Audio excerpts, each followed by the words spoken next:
And welcome back. Good morning, good afternoon, good evening, wherever you happen to be in the world today. This is Coffee Talk, and we are Coffee Talk Live or at Coffee Talk Live if you are watching on YouTube or Prepper University on YouTube or Coffee Talk Chat. That's at Coffee Talk Chat on Twitter. If it's working, we're experimenting with putting it on Twitter.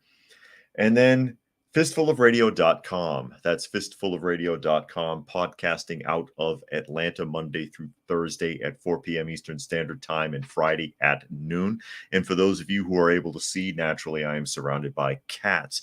And it looks like it's going to be October 12th, by the way. October 12th, the 3 kittens go in for treatment, and then we'll see about getting them rehomed, courtesy of Halo House. And for those of you who are listening and not able to see, of course, I read as many of the comments from those who join us live as I reasonably can. And I'll go ahead and acknowledge some of the people who have been sitting in the waiting room here real quick. I see Helter is here, Dilo is here, Dragon, Zane, Ali is here, Keisha. Who else is here? Rodney is here. I got to throw a kudos point to Rodney here in a moment. Preparedness Veteran is here. Monkey is here. He says he's waiting for this emergency thing to go off. That will be next. Is that this Wednesday or next Wednesday? Yeah, it's supposed to. I forget.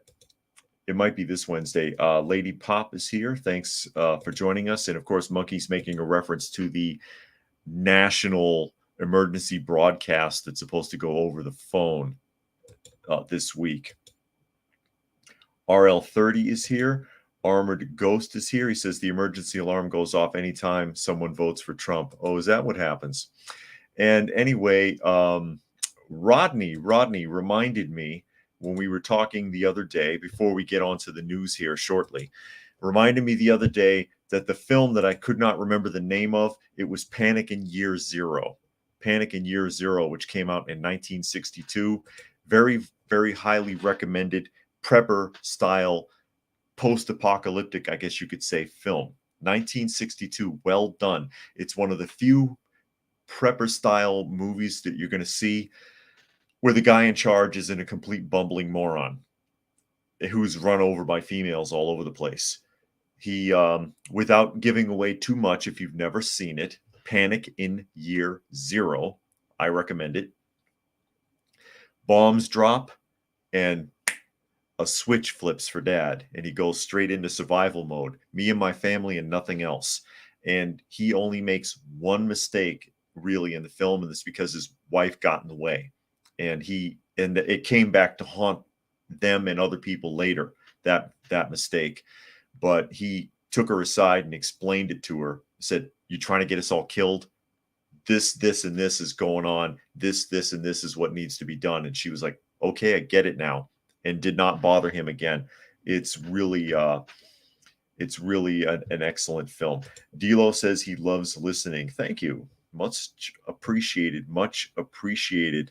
Monkey says today at 2:20. So we'll see what happens if my phone goes off. And All About Adeline says, love your live chats. Thank you. I appreciate it. I see Talk with Tiffany says timer is on. Yeah, we'll wait and see what happens. We got like 16 minutes to go and to see if it blasts. Booger says, good afternoon, everyone, and may the Schwartz be with you. There you go. Spaceballs reference. And there's all people. Now, I wanted to jump off with something that we talked about the other day, and that's Jamal Bowman. Jamal Bowman. Oh, Urban made it. Says happy midweek. Jamal Bowman, and I'll show you the article. I'm not going to read the whole thing, but there's a point that I want to make from the images there. And I am as of yet to see the entire film footage. Of course, Jamal Bowman is the congressman who pulled the fire alarm and said that he thought it was to unlock the door.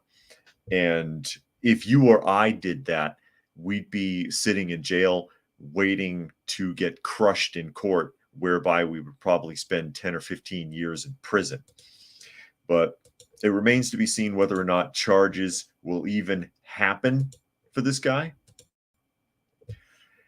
But I want to show you the still photographs. And these photographs are being put on the New York Post. And like I said, I'm not going to bother to read the entire commentary. It says new pics throw cold water on Representative Jamal Bowman's excuse for pulling the fire alarm. First of all, remember that this guy was a school principal. He worked in public schools. He's probably had to do the fire alarm thing. He knows exactly what the hell that is. He knows how the door works also. He knows how the door works because of the signage. Now, as I understand it, this door is open Monday through Friday and closed on the weekends. That is, it's locked on the weekends, but there is a delay reaction to pushing the handle. It's a push handle door, as you see in this photograph. You know what kind of door that is. You push this handle, an alarm sounds, and the door unlocks for emergencies. That's what it says, emergency exit only right here. Now, these two red signs, it says emergency exit only, push until alarm sounds, door will unlock in 30 seconds. So you push that bar, an alarm rings, and then the door pops open. Okay? That's how that works. This is a close-up photograph of the alarm that's on the wall. So it's a two-step process to set this alarm off. You have to push that plastic plate in, and then there's a handle that needs to be pulled down. So since it's a two-step process, it's not very likely you could make a mistake with this. All right. And that's probably why it's a two-step process, to try to make it dummy proof. Now, the most important part, and I want to see the whole film footage. It's my understanding he never tried this door. You see the two signs on the door in this photo? And in the photo where he's pulling the alarm, he's holding those signs in his hand. He took the signs down. My guess, he took those signs down so that he could give himself an alibi for in case anybody came and said anything to him. Maybe he got seen. Probably didn't think he was being filmed. This is a dead spot. Of course, you know, you have to be an idiot to think there's a dead spot by a door in a office building that services congressmen. Okay. He took the signs down and deliberately set off that fire alarm. That's what happened. And he did not own up his mistake. He didn't go and tell somebody, hey, shit, I pulled the fire alarm by accident. They came looking for him after they checked the film footage and said, why the hell does this jackass pull the fire alarm? And I want to know where those signs are. Personally, where did you put the signs, Jamal, after you took them, pulled the alarm, and ran away? I just wanted to point all that out so we can catch up. D'Lo says, what does D'Lo say? He's full of shit. He knew what he was doing. Of course he did. I mean, even I know I say all the time, people are not that smart, but they understand a fire alarm. Monkey says, I never even seen a fire alarm needed to be pulled just to open a door. He mostly was losing an argument and just said, F it.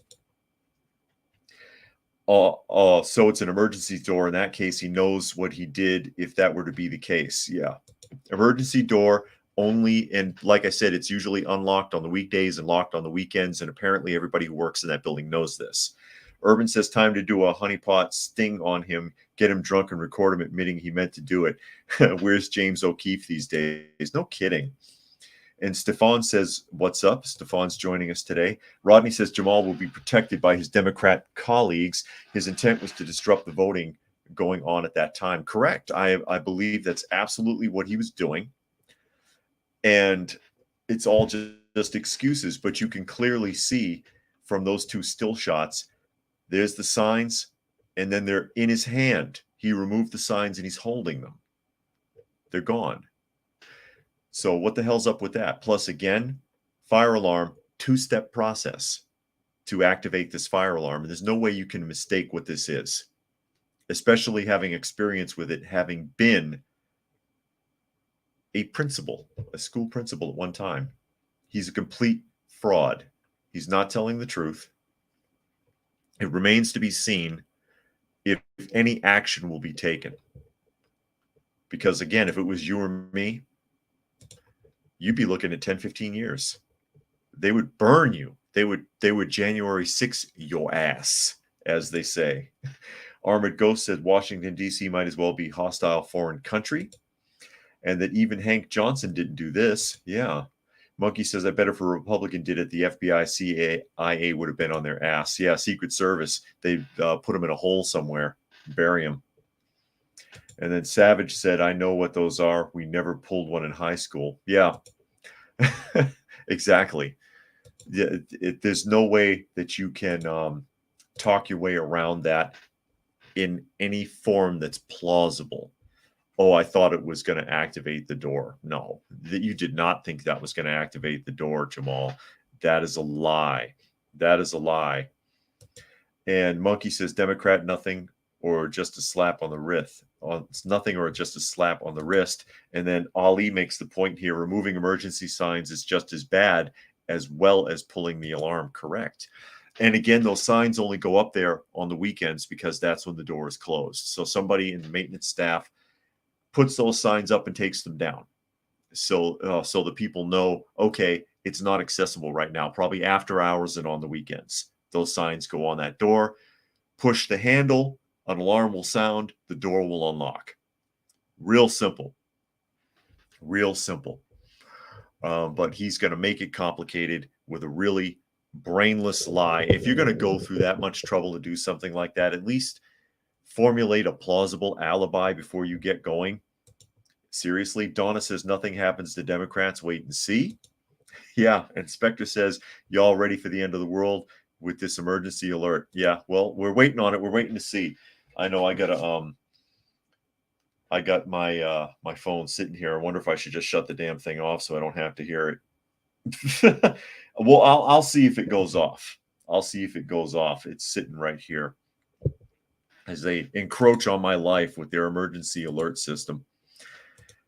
As we move around to worthless milksop Democratic leaders, let's talk about Mayor Adams. And this article comes from Fox News. It says Adams goes on Latin America tour to dissuade migrants from going to New York City, yet says borders should remain open. And he's at the border now, as I understand it, and he's going to go south of the border and try to convince people to leave New York alone. Please don't come to New York. Spectre says it might still go off when you turn it back on. Yeah, it'll save it. It'll save it if I do that. That's true. And make me acknowledge the alert. As we get into the article, again, this is from Fox. New York City Mayor Eric Adams on Wednesday will begin a 4-day trip to Latin America, where he is expected to personally try to dissuade migrants from making the journey to the Big Apple. Yeah, the Big Apple, it's got a worm in it. At a press conference Tuesday, Adams said he would travel to Mexico, Colombia, and Ecuador, as well as the Darien Gap, a treacherous terrain of jungle between Panama and Colombia, where leaders who visited during the United Nations General Assembly last month told the New York City mayor that a heavy flow of migrants were pouring through to head north to the U.S.-Mexico border. Yet, Adams maintained the position that the border should remain open. Yeah, where do you want them to go, Adams? They make it sound like treacherous terrain of jungle. They make it sound like he's going to be out there in like a shorts and a pith helmet with a machete, slicing his way through jungles and stomping on snakes. He will be safer than anyone in the world.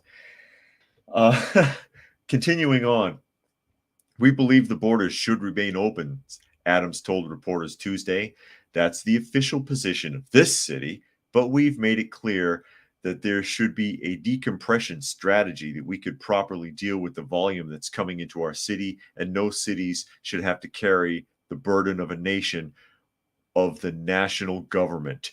Adams intentionally contradicted his chief advisor, Ingrid Lewis-Martin, who recently drew criticism from city council members for insisting the U.S. close the southern border. And you're hearing more and more of that recently. The mayor said he would be appearing on local TV and radio stations and speaking with newspapers in Latin America during his public relations campaign meant to counter measuring flooding social media, telling migrants in Central and South America that if they make it to New York City, they'll be on Easy Street. Well, aren't they?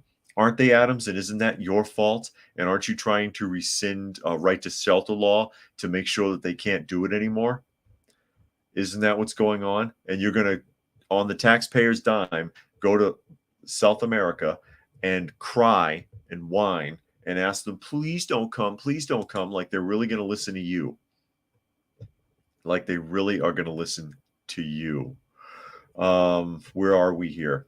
Catch up a couple of comments. Preparedness says, aren't they being bussed into New York City? Sure they are, from all over the country, trying to get rid of them.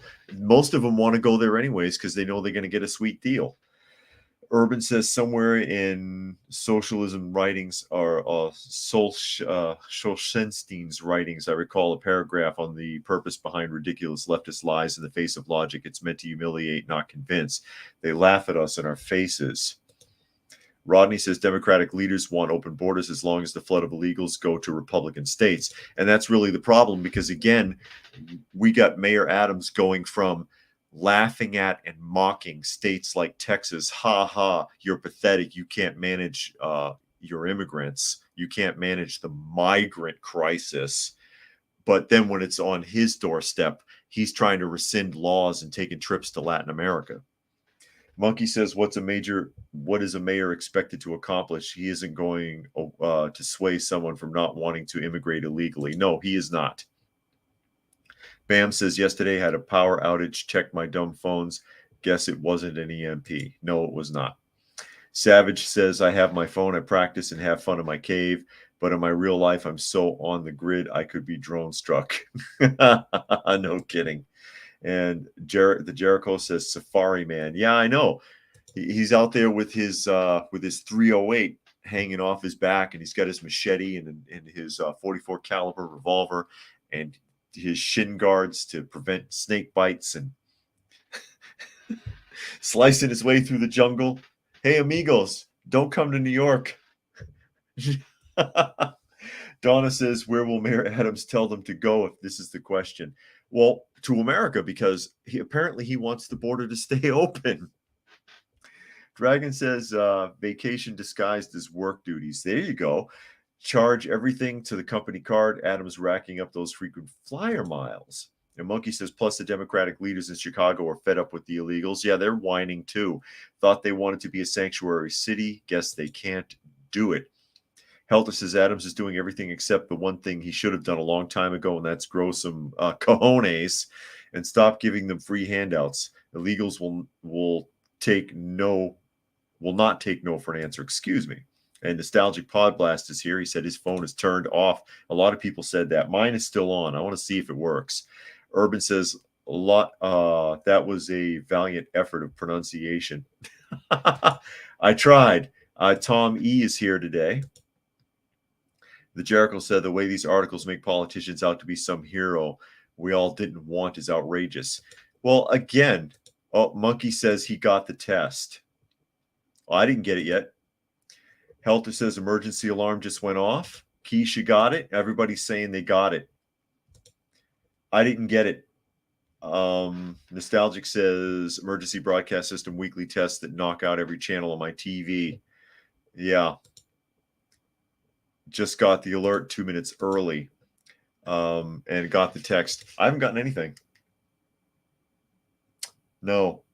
I got an advertisement from Smoky Bones and I don't even eat there. Lady Pop says alert just went off. Well, mine's not working. Aw, that's because they spying on me.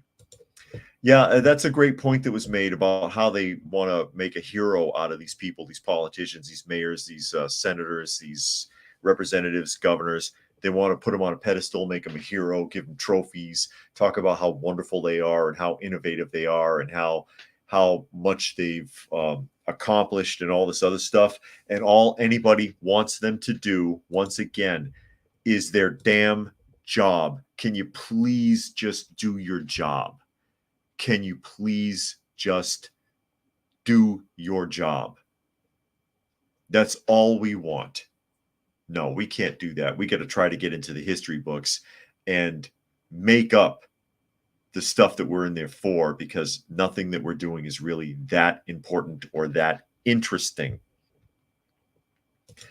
Rodney says we got multiple national phone alerts during lockdowns, so many we started to ignore them. Yeah, I can imagine. And Booger says, got it.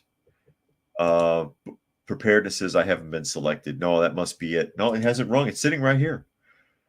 And now you're a zombie, Boogers. That's right. Ali says you should smoke. You should. Smoky Bones is good. Yeah, well. Deanna says, yeah, I got the alert 2 minutes early. Everybody's talking about that. It could be sweeping time zones. However, there are a couple of people that I know are on that are regular people that comment here that are on the East Coast or close enough to where I am. But that's Citizen Soldier saying that. I'm wondering if it's sweeping time zones. I should have gotten mine if they got theirs, basically. And then Urban says, I read a headline that a migrant child was caught carrying drugs. I wonder how many more are crossing being escorted by U.S. border officials, all undocumented. They mule kids. Sure, why not? Make them work. They mule kids. Anyways, as we prattle on into the news and we delve further in, some more things about the strikes. Because now, and this is according to NBC News, more than 75,000 workers to strike at hundreds of Kaiser Permanente health facilities across the U.S. So now they're doing it too, as we're watching the unraveling of middle-class jobs. Because if these companies keep having to pay these people, and you can make whatever argument you want, because I've heard them all, about how, oh, well, they need to pay their fair share to these people, and these CEOs are making hundreds of thousands and millions of dollars and blah, blah, blah. Do you really care, or are you jealous is the question, because people complain often, not everybody, but people complain about CEOs doing things that they wish they could, because they would probably be as bad or worse if they were in the same position as the people they're criticizing.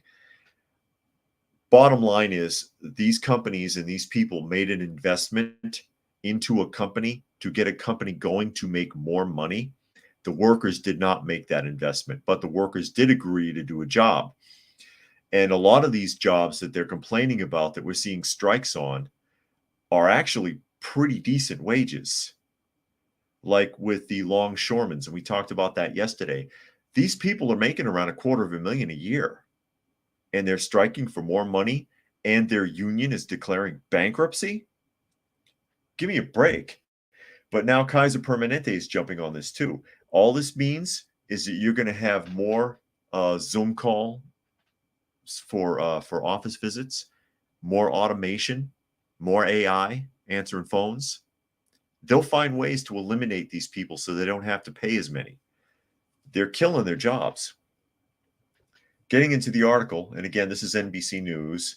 Workers at Kaiser Permanente, the nation's largest healthcare nonprofit organization, began a strike Wednesday. If it's nonprofit, then why are you striking? Wednesday morning, that is set to within hours see more than 75,000 union members walk out of hospitals and medical offices after the company and labor negotiators failed to resolve a dispute over staffing levels. The coalition of Kaiser, and I'll point out also, as much money as a lot of hospitals and clinics make, several of them, they're teetering on bankruptcy themselves because of equipment and other expenses. The coalition of Kaiser Permanente unions has described the work stoppage as the largest strike of healthcare workers in U.S. history. The strike will target Kaiser hospitals and medical offices in California, Colorado, Oregon, Virginia, and the District of Columbia, and Washington State. All really liberal states, by the way. The strike began at 6 a.m., blah, blah, blah. Other workers will be scheduled to walk out at 6 a.m. local time. The striking workers include vocational nurses, emergency department technicians, radiology technicians, x-ray technicians, respiratory therapists, medical assistants, pharmacists, and hundreds of other positions. Kaiser Permanente serves nearly 13 million patients and operates 39 hospitals and more than 600 medical offices across 8 states. And there you go. But it's funny how they're all on that bandwagon right now. They're all on that bandwagon right now. Savage says, got to check on some vax-tards I know, see if it activated the nanoparticles and turned them into a zombie. Yeah, no kidding. And I've heard that conspiracy theory, actually. Armin says, what do we want? More money. Monkey says, I heard the union wants to raise the pay to 25 an hour and 7 to 8% pay increase in the next 4 to 5 years. Prime says they got their test alert. And Tom says he jumped all of his C virus lockdowns with his bike. Okay. Savage says he's unvaxxed and unafraid. Yeah, I don't blame you. I don't blame you at all. I don't recommend it. I can't tell you not to, but I don't recommend it. Urban says I can't decide if unions are killing the golden goose or just eating their own tail. Yeah, they're killing it. They're killing it all right. That's a good point. Monkey says, does the Kaiser place have a place in the stock market? If so, I want to know how much it is to buy a share. I don't know if Kaiser has stocks. It's supposed to be nonprofit. Let's see if they have a stock option. I'm looking. I'll look really quick here. Is that the KPCO Ltd stock? That's a healthy stock. That one is healthy if this is them. Although they've seen a major dip recently. I'll pull this up for you so that you can see what I'm looking at. I think this is them. I think this is them. And there's Johnny. He says he's listening and that he's late, but that's okay. Bam says, I would not be surprised if they would turn into literal zombies. On and on. Let me see here real quick. And I could be, if this is the wrong stock, just tell me. I think this is it.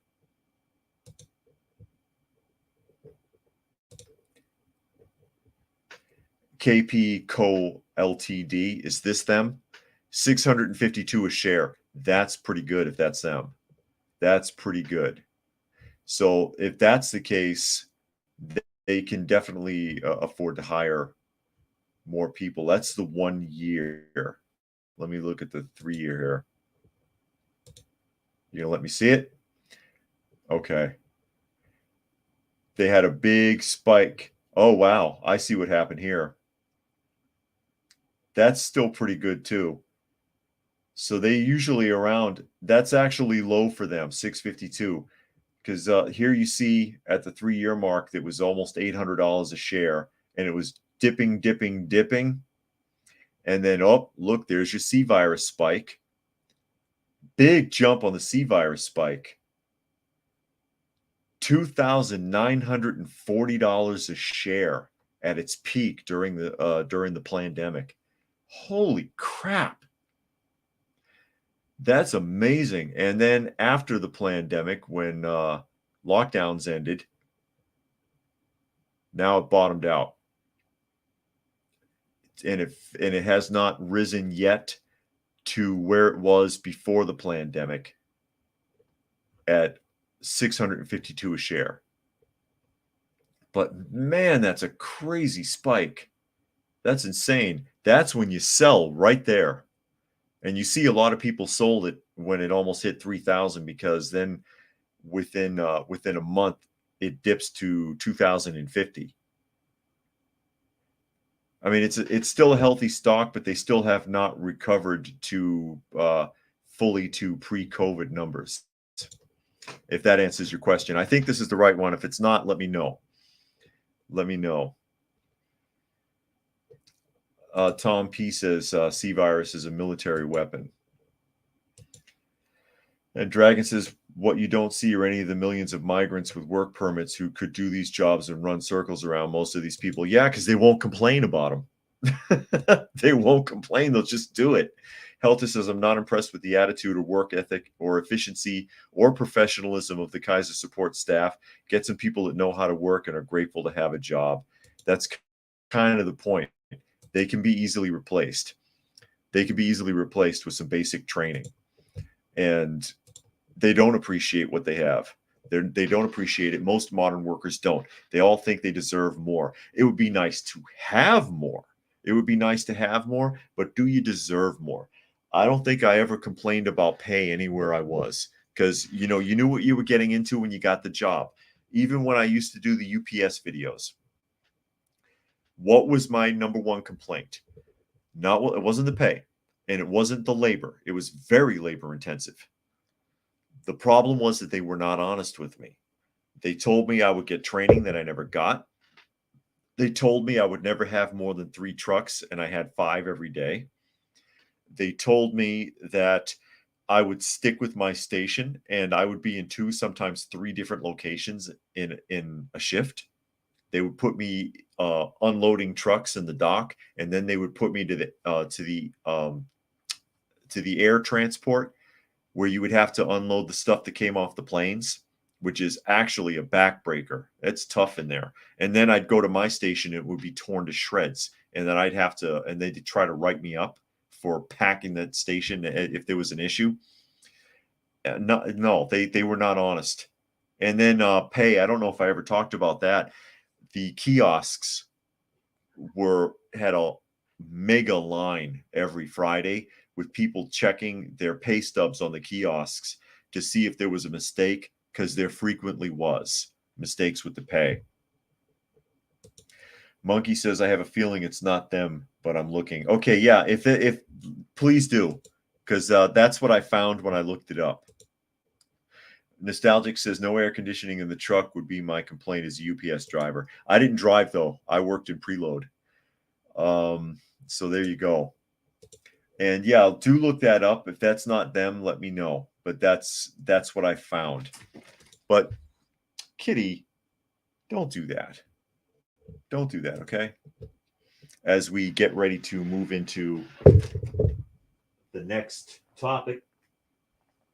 All right. Here you go. Kitten break for those of you who can see. There he is. Sit down, buddy. Sit down, buddy. As we get, and this is more union stuff. More union stuff.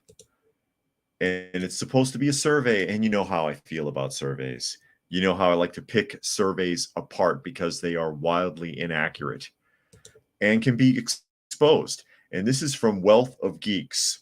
Wealth of Geeks. It says, new research reveals how Americans feel about the UAW strike. The nation has been on edge in the past 2 weeks as it watches the shutdowns between the United Auto Workers strike against the Detroit 3 automakers, Ford, General Motors, and Stellantis. The historic confrontation involves fair labor disputes against these big 3 automotive companies, and the repercussions are being felt far and wide. They've even impacted Tesla and the electric vehicle industry. And as I pointed up, even just looking up Ford Motor Company, they make an average of about $30 an hour. That's not bad. A new survey from Extreme Terrain reveals exactly how American public views Tesla's role in the labor movement and what that means for the future of transportation.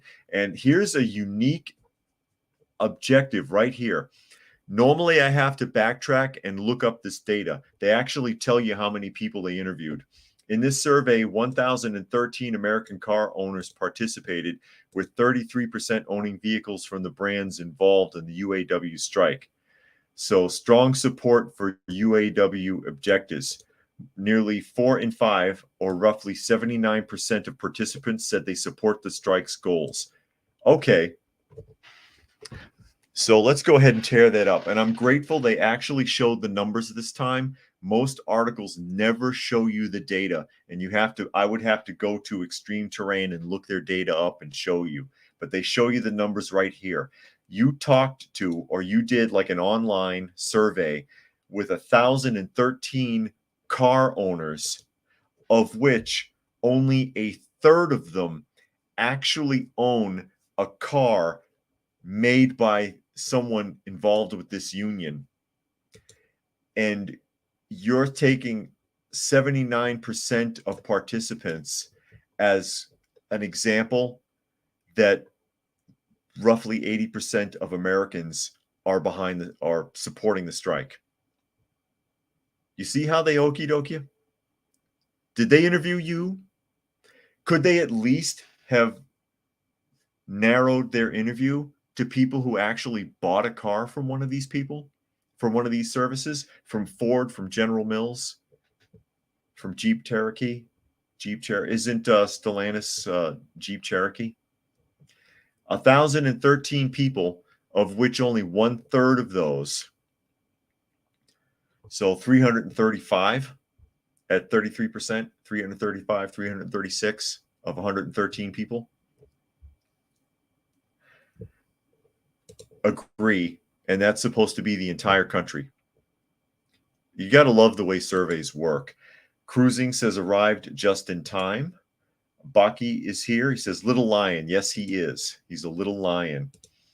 And Anarchy says hi from rural Minnesota. Baki says alarm's going off and I don't have a bunker. There you go. There you go. And Nostalgic says General Motors. You said General Mills. Did I say General Mills? Same difference. Urban says in British Columbia, unions have been actively opposing parental right marches. Yeah, that's right. They supported a rabid rabble of rainbow-colored nuts and goons to disrupt, threaten, and even assault parents while police stand by. Nostalgic wants to know if I'm hungry. No. I'll take a car over a box of cereal, though. My alarm never went off. My alarm never went off, ladies and gentlemen. It didn't work. So I just wanted to pick that apart because they're trying to make you feel like 79% of Americans are behind the strike when they only did a survey of 1,013 hand-picked people and could only manage 33% of them actually owning a vehicle made by a UAW worker. Yeah, I trust that. How about you? Here's something I wanted to share also, which ties in with this. Yeah, Nostalgic says he shut the phone off and he turned it on when the alert was waiting. Of course, that's how it works. Monkey says all I can find on the Kaiser Permanente is their revenue and net income from 2022. And it shows a revenue of 95.4 billion USD. Fascinating. Let's go ahead and jump into, if you've seen this, gas prices are on the rise again. And I will tell you, and then now he says net income 1.3 billion USD. Yeah, so that, 95.4 billion USD is the revenue, and then the net is 1.3, which isn't a lot when you consider. But anyway, this is Your Money Magic talking about gas prices in California because they're up over $7 a gallon. And I know gas prices have continually increased really ever since the Biden administration took over. There was a dip for a little while, and that dip was because several states suspended certain of the taxes that are applied to gas, because most of what you're paying in fuel is taxes, a variety of different taxes, state and federal. And in Georgia, as a matter of fact, they have re-implemented suspending that tax because the price was closing in on $4 a couple of weeks back. And so now you have in California, and there's not too much to read about in this article, but you can see right here, a mobile gas station, regular $7.39. $7.39. Can you imagine? And it says if there's any place Americans are bearing the brunt of inflation, it is at the gas pump. Gas prices are hitting the roof all over the country, but the situation in California is particularly worrisome. A gallon of gas now sells for an average price of $6.08 in the Golden State, 55% higher than the national average of $3.83. In Los Angeles, a gallon costs as high as $7, and residents are getting frustrated. It's up higher than that. But this article goes on to just talk about a bunch of social influencers on TikTok and stuff talking about the situation. I just wanted to share that. Curious to see what people's gas prices are looking at around the country. Fluke Man says here, finally, those 10,013 people are probably all Californians. Could be. Monkey says negative net income of 1.3 billion. Zane says we secretly hit peak oil and nobody's telling anyone. Nope. Urban says in Edmonton, it's holding steady at around 142.9 in the city and as low as 125.9 in the outskirts and towns around per liter. Goodness. Or is that, yeah, one. Okay. Helter says high gas prices in California were always high to begin with, will always stay high. It's never going to change. Well, part of it is they do have higher taxes on their gas than most other states as well.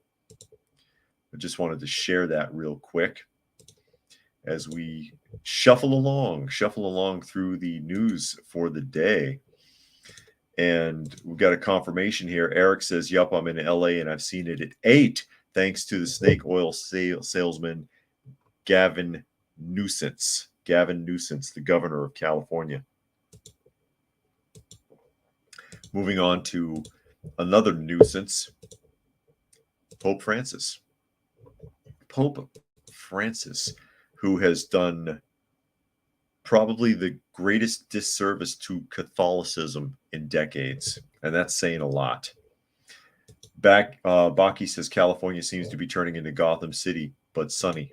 Yeah, Gotham City's pretty dark. Wall Street Journal, Pope Francis opens debate on alphabet inclusion, women's ordination, and celibacy. It says Rome, the Vatican's most significant gathering in years, is expected to address the inclusion of alphabet people in the Catholic Church and other once taboo topics such as women's ordination and allowing priests to marry, an agenda that is provoking alarm among conservative Catholic leaders, especially in the U.S. I would imagine that would alarm more than just conservative Catholic leaders because it's a violation of all of the Catholic tenets. And whether you agree with those tenets or not, that's their rules. If they change their rules, they're no longer the Catholic Church. If you're in the Catholic Church and you don't like those rules, you have alternatives. Anyways, liberals hope and conservatives fear that the synod of more than 360 bishops, priests, nuns, and lay people will debate proposals for a liberalization on such matters. Proposals for change could be taken up by Pope Francis or serve as an agenda for his successor, in either case bolstering Francis' progressive legacy. Francis is a mess. The 86-year-old pontiff opened the assembly with a mass in St. Peter's Square on Wednesday morning, acknowledging the tensions that have mounted in the run-up to the event. If God's holy people with their shepherds from all over the world have expectations, hopes, and even some fears about the synod we are beginning, let us continue to remember that it is not a political gathering, but a convocation in the spirit, not a polarized parliament, but a place of grace and communion, the Pope said. That is not true. It is absolutely a political gathering. It is not a convocation in the spirit. Okay? I don't believe that at all.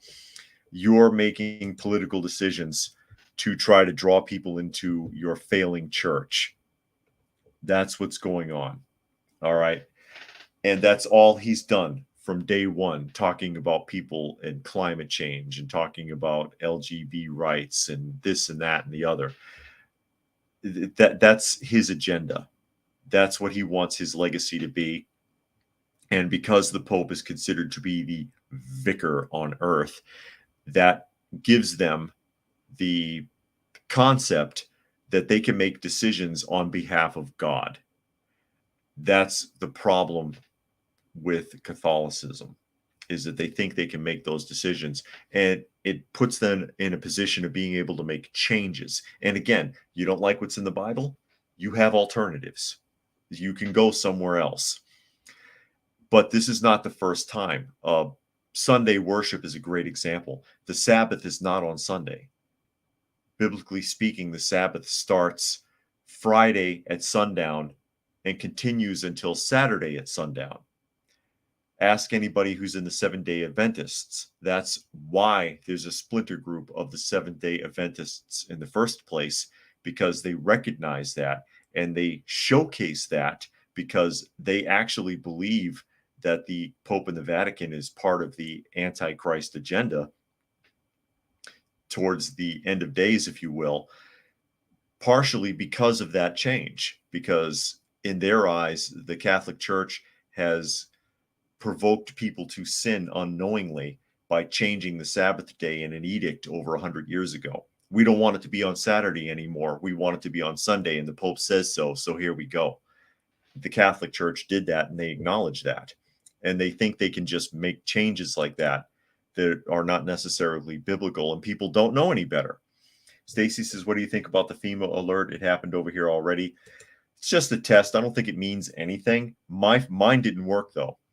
Dragon says they're going to give us the usual nuanced double talk of how it's merciful and respectful of human dignity to grant blessings to everyone and anyone who seeks God's love. Yeah.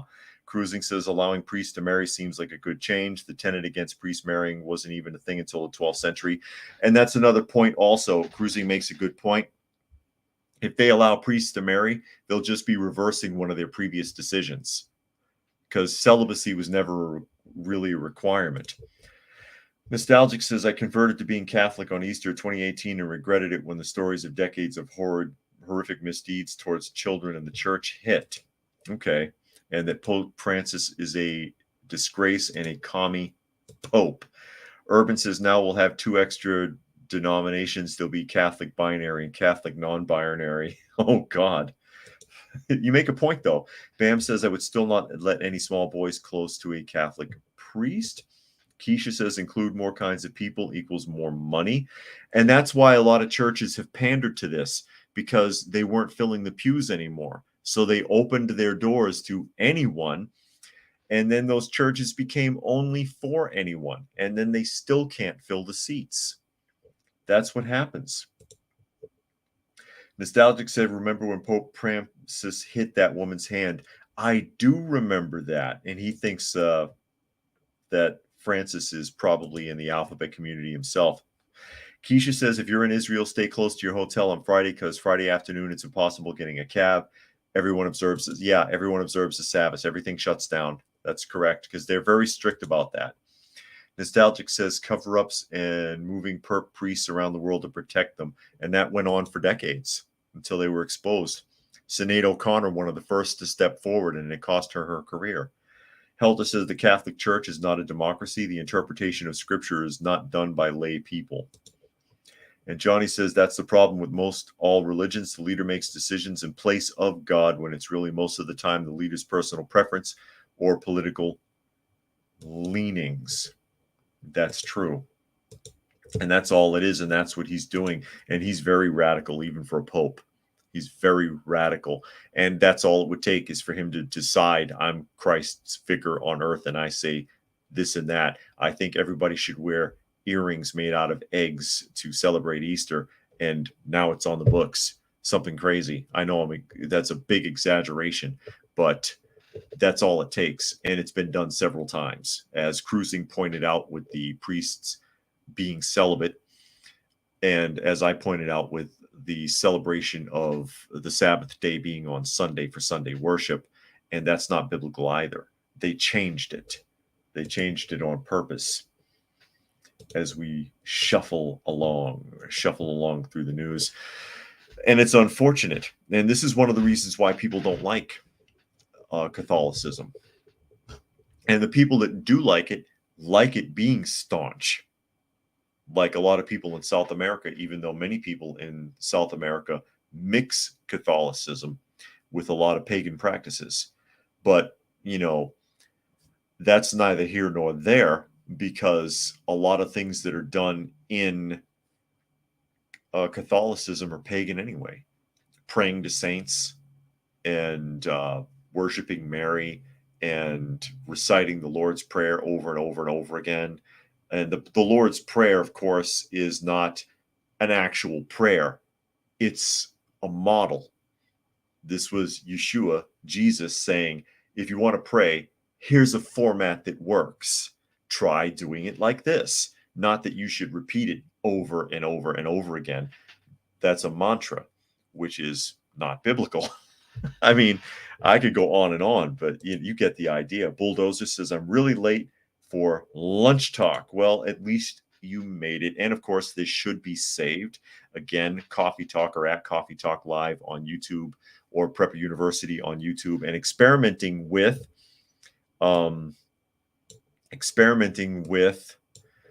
TikTok, X, if you will, Coffee Talk Chat on TikTok, X. I can't not call it TikTok. I'm sorry. TikTok, formerly known as X, or X, formerly known as TikTok. It's like Prince, the artist formerly known as Prince. It should be on that. It should be live on X right now. So we'll see if that even works. Baki says, love the vids of y'all going truly off the path through woods with no path. You guys are in better shape than some 20-year-olds chair-bound gamers. Yeah, oh yeah, when we the walk and talks that I've done with my wife, I haven't been able to do any of those recently. But yeah, we bounce around through the woods a lot. There's a lot of we're in a semi-rural area, and you should get as much exercise as you can. We work out together, so on and so forth. But yeah, I appreciate that, Baki. Tom says too much information, no time for check. Time is gold. Yeah, time. Yeah, nothing is worth more than your time. Nothing is worth more than your time. But we're forced to sell it. We're forced to sell it for a few dollars. This comes from this article, 1945. Jean-Pierre Karine Jean-Pierre claims Joe Biden secured the southern border. Oh, I was wondering. It says President Joe Biden has provided record funding for securing the southern border and is doing everything that he can to deal with the border. White House Republicans are trying to politicize it and make it worse. White House Press Secretary Karine Jean-Pierre said. Karine Jean-Pierre! She should be the press secretary for Snidely Whiplash. The assertions Monday by Biden's spokesperson came after major Democrats, including New York Governor Kathy Hochul, New York City Mayor Eric Adams, and former President Bill Clinton, have criticized the Biden administration's immigration policies. They don't want to change them. They're just complaining about them. We read what Bill Clinton had to say yesterday. U.S. Customs and Border Protection reported that encounters with illegal aliens at the southern border in September exceeded 260,000, the highest figure ever reported. So, according to Jean-Pierre Wahan, it says during Monday's press briefing at the White House, Jean-Pierre defended Biden's record on border security. Quote, you have a president who has delivered record funding to make sure that we have additional Border Patrol federal employees at the border. Jean-Pierre told reporters this is something that he has done and has delivered on. What's he delivered on? I don't understand. That's a lot of double talk. However, funding is less important than priorities. Laura Rice, who directs the Heritage Foundation's Border Security and Immigration Center, told the Daily Signal. Rice noted that Border Patrol agents admittedly have become processing coordinators during the Biden administration. And that's where I was going for it. That's what I'm going for actually reading this article. That was my takeaway. You're bragging, you're claiming that the border is secure by bragging that he has thrown a record amount of money at the problem by enlisting more people to do paperwork. That is not securing the border. That doesn't protect us from a mad influx of people. That doesn't help us to vet these people. That doesn't help us to prevent them from getting into the country. That doesn't take some of the load off of the taxpayers. That's the problem, Jean-Pierre. That's the problem. Fluke Man says he believes it. I totally believe it. Dragon says the Biden administration has done nothing to help the border situation. Yeah. Again, record amount of money for extra people to shuffle paperwork. I am not impressed. I am not impressed by that. But we're supposed to believe that that means that the border is secure. No, it is not.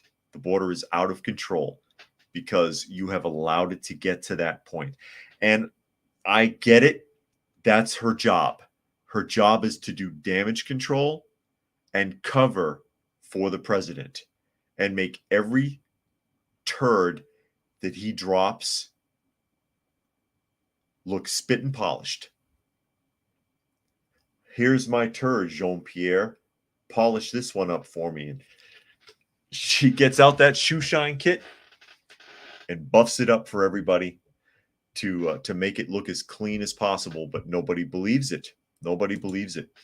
I couldn't do her job. I would be humiliated. Flukeman says, I totally believe Biden has provided record funding and secured the border since 2020. Helta says Jean-Pierre is a shameless liar. She violated the Hatch Act at least 2 times. And Urban says, I believe they have done everything to actually make it worse. They want to flood the country, dilute the Republican vote, drain the resources, destroy small businesses, and of course the middle class, as well as crush all of these unions and put all these middle class wage earners in these unions out of work.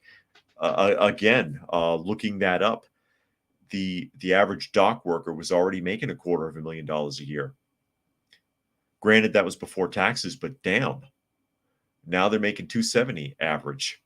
The average Ford automaker is making around $30 an hour, with some of their positions being as high as 60 without being in management. Because of course, if you're in the union, you can't be in management. They'll get rid of these people. They'll get rid of these people. There's plenty of cheap labor coming into the country. Plenty of it. And you'll crush these unions. You'll crush the middle class. I mean, what do you want? Urban says unions are doing a fine job of crushing themselves. Yeah, but they're getting government support. You got Biden out there pretending to be on the picket line, getting photo ops. You got Bernie Sanders out there when they should be minding their own damn business. You know what I mean? Eric says, I don't think there's anyone else who I can stand more than this woman, or can't stand more than this woman. However, she's a pretty woman. Shame she has to be a liar. Yeah. She's also in the Alphabet Soup Club too. Rodney says the globalists are trying and often succeed in getting open borders enacted throughout the Western world. Without borders, you don't have a sovereign nation, because they will undermine your nation. They will crush and destroy you. They'll dissolve it from within. You know, they used to talk about America being the great melting pot, but what they meant was that they were able to absorb other cultures. There's too many. The pot's overflowing. You can't absorb it anymore. You just end up with a mash that no one wants to eat. Keisha says, I know someone who works at Walmart, and if you ever whisper union, they will fire you. Well, those people are very replaceable, so they don't care. Hell, Walmart could go to a temp agency. Walmart could form a temp agency and hire their own temps and pay them less and fire all of their Walmart employees. All People says the Cloward Piven scheme to bring in socialism, the real reason the Democrats want to flood the U.S. and every Western nation with migrants. Flukeman says the Joker has a much prettier smile. Does she? Well, you know, if you're going to be lied to, you may as well be lied to by someone that people think is cute. But I wouldn't have the stomach for it. I don't think I could be that dishonest. And to so many people, you're lying to the entire world. You're being paid to lie to the entire world. Have you no scruples at all? Have you no scruples at all? It's shameful. It's absolutely shameful that this goes on, that people can do this. It's bad enough that Biden lies about every damn thing. Everything that comes out of that guy's mouth, all of his stories, every time he talks about his grandpa, talks about civil rights, everything that he talks about. Baki says AOC is my cutie pie, but she might have a crazy side. No kidding. Keep in mind she wears a lot of makeup though, Baki. You don't know what you're really getting. I love the shots of her where she's got her mouth wide open and she looks all outraged. It makes her look like an old-fashioned blow-up doll. And I'm sure that's how a lot of people view her. I'm sure that's how a lot of people view her. But yeah, she is she's another one. Dishonest, acts like she's an idiot. I'm sure a lot of it, again, is an act. I think they want us to think that they're stupid or that they don't understand. And they do. They're not so foolish. They're not so stupid. I think they do understand. I think it's plausible deniability, or it's meant as a distraction. Come here, darling. What are you doing? Dusty, everybody. Dusty, as we get close to the end here. How you doing, sweetheart? Dusty Cam, for those of you who can see. One of the adopted strays. Really sweet animal. And one more here from Urban. He says, I recall the melting pot lessons in elementary school in Toronto, early 80s. The word diversity was used only in science class, referring to wild animal populations. No kidding. No kidding. But I will remind you all that it is Coffee Talk Chat on Twitter, at Coffee Talk Chat. It is at Coffee Talk Live on YouTube or Prepper University on YouTube. Bam says, how do you know what the blow-up doll looks like? Haven't you ever seen a picture of one? There's been plenty of them in movies. Hell, who is it? The Bundy kid used to carry one around on Married with Children. Fluke Man says, think the Peter reporter at the press conference is the only person that asks legitimate questions. Doesn't he get yelled at to shut up? And of course, also, fistfulofradio.com. Fistfulofradio.com, podcasting out of Atlanta Monday through Thursday at 4 p.m. Eastern Standard Time and Friday at noon. If you are catching me there, or if you wanted to check out some of their other content, they have some interesting content there. And with that, I guess I will go ahead and wrap up for the day. And we will do this again tomorrow. Thank you, everybody, for joining us this afternoon. Hope you got something out of the conversation. It's appreciated that you took the time to join us, and we will see you again soon.